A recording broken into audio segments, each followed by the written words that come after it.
महाआघाडीचा सुद्धा उमेदवार माझ्या मतदारसंघातला जाहीर झाला।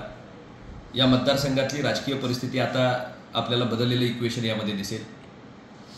मी सन्माननीय एकनाथजी शिंदे साहेबांच्या नेतृत्वाखाली महायुतीचा उमेदवार म्हणून या मतदारसंघामध्ये उभा आहे आणि आता चौरंगी लढतीचं चित्र माझ्या मतदारसंघामध्ये या ठिकाणी हळूहळू स्पष्ट होत आहे। लढती होत असताना जुन्या आणि नव्या सगळ्या परिस्थितीला आता या ठिकाणी आजच्या निर्णयामुळे फाटा मिळाला आहे।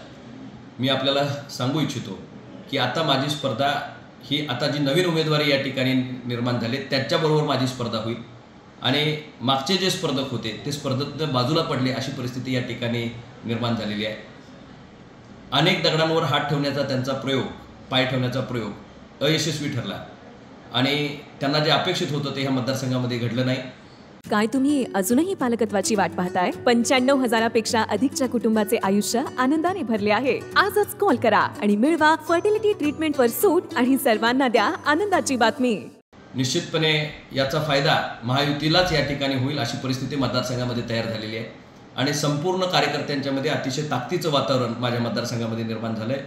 मी माझ्या कामाला सुरुवात केली, विकास कामांची माहिती देत प्रत्येक गावाचे दौरे या ठिकाणी चालू आहेत आणि निश्चितच मला खात्री आहे की मागच्या वेळीपेक्षाही जास्त मताधिक्यानं महायुतीचा उमेदवार ह्या मतदारसंघातून निवडून येईल। राजू शेट्टींच्या ज्या भूमिकेमुळेच त्यांचा आता सर्वात मोठा तोटा झाला असं वाटतं का? या सगळं पूर्वी एक म्हण आहे, अतिशहाणा त्याचा बैल रिकामा। ज्या माणसांना सगळ्याच लोकांच्या दगडावर हात ठेवायचं, त्यांना भाजपचाही पाठिंबा बाहेरनं मिळेल अशी अपेक्षा त्या ठिकाणी होती। त्यांना काँग्रेस राष्ट्रवादीची मदत पाहिजे होती पण काँग्रेस राष्ट्रवादीचा स्पर्श नको होता। त्यांना मशाल चिन्हावर जायचं नव्हतं पण शिवसेनेची संपूर्ण ताकद पाहिजे होती। ह्या सगळ्या विचारांच्या घालमेलामध्ये खऱ्या अर्थानं हा सगळा त्यांचा उपद्व्याप जो होता त्याचा परिणाम आज या ठिकाणी आपल्याला बघायला मिळतोय। खरं तर एखाद्या माणसानं वैचारिक क्लॅरिटी त्यांची असली पाहिजे, ती वैचारिक क्लॅरिटी नसल्यामुळे फक्त आपल्या भोवती आणि राजकीय स्वार्थाभोवती बांधलेली इक्वेशन्स जे असतात ती काही वेळा ठिकाणी निष्फळ ठरतात। त्याचं मूर्तिमंत उदाहरण आजच्या निर्णयाने या ठिकाणी आपल्याला बघायला मिळतं।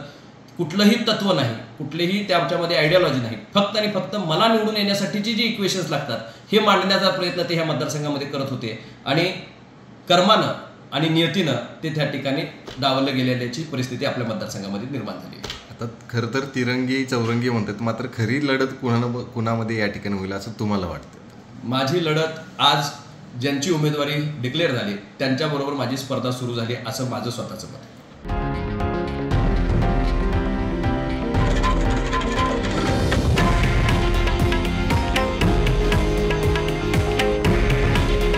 हे आहे देशातील नंबर 1 न्यूज नेटवर्क आणि आपण पाहत आहात TV9 मराठी। काळजी तुमची, हित महाराष्ट्राचं।